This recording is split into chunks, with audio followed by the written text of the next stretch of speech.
পাঠের দ্বিতীয় অংশ। এ মানুষের তো কোনো গতি নাই, আমি কি করব? আমি হরিনাম বলাইব, আমি না বলে চক্র নিয়ে গলা ঘাটে দিব। অদ্বৈত নারায়ণ মহাবিষ্ণুর অবতার। আবার বলছে যদি আমি গলায় কাটে দিলাম হরি বলবে কোন সময়? তার হরি বলাই তো হইল না, তাইলে কি করব? না, এই গোলকের যে কৃষ্ণ, এই কৃষ্ণকে আনতে হবে। কৃষ্ণ না আসলে এই কলির জীব প্রথম সন্ধ্যা, এখন তো কলির শেষ। তো অদ্বৈত ওঙ্কারে গোলক হইতে গোলকনাথ আসলেন। কিভাবে আসলেন? এই দেখলেন আমরা তো যাব, আমরা দুইজন এক যাই, রাধা কৃষ্ণ মিলিত তনু গৌর হইয়া আসলেন। কিরকম আসলেন? অদ্বৈত দেখলো প্রভুকে আনবো, যে গোলক হইতে ডাকি আনবো, কিরকম আনবো? ওঙ্কার দিলে তো আসবে না।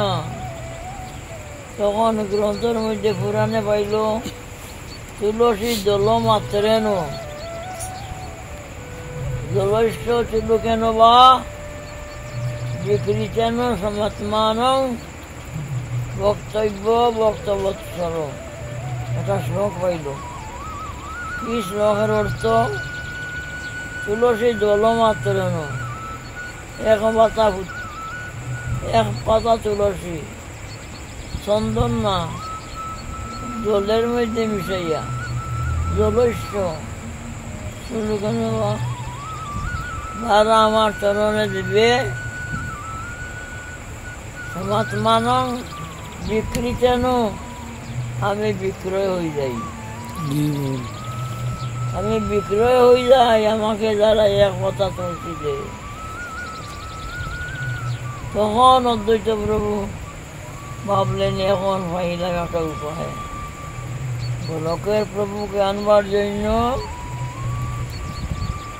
নিজ শির সংযন্ত্র করি আরাধয় শ্রী গৌর হরি গৌরাইলা নদিয়া নগরে। এই গোলকের প্রভুই রাধা কৃষ্ণই গৌর রূপ ধরিয়া আসলেন। কিভাবে আসলেন? অদ্বৈত মাথার মধ্যে পূজা করে, নিজের শির মাথা যন্ত্র করি আরাধয় শ্রী গৌর হরি গৌরাইলা নদিয়া নগরে। অনেক তুলসীর পাতাগুলি জমাইয়ে থাকে, রাখে, তো পূজা করে জমাই রাখে। রাখতে রাখতে ডিবি হয়ে গেল। ডিবি মানে হোটেলের মতো হয়ে গেল। কেন? এই যে এগুলি গঙ্গায় বসাই দিল, গঙ্গায় বসাইলে এগুলি তো যাবে নিচের দিকে, না আগে উপরের দিকে যাচ্ছে। কেন উপরের দিকে যাচ্ছে? উপরে জগন্নাথ মিশ্রের বাড়ি। জগন্নাথ মা শশী মাতা স্নান করছেন, আর এই তুলসী ডিবি গিয়া এই শশী মায়ের গায়ে লাগছে। তখন এর বুঝতে পারলো অদ্বৈত, বলে আমার প্রভু এর ঘরে জন্ম নিতে আসবে, এর ঘরে আসবে। এই মনে করিয়া অদ্বৈত প্রভুর যে ঠুল, এরা বাচ্চাকে পড়াইতো, এই ঠুলকে নিয়ে গেল মিশ্রের বাড়ির কাছে। এখানে ঠুলে পড়ায়, আর মরে বিশ্বরূপ জন্ম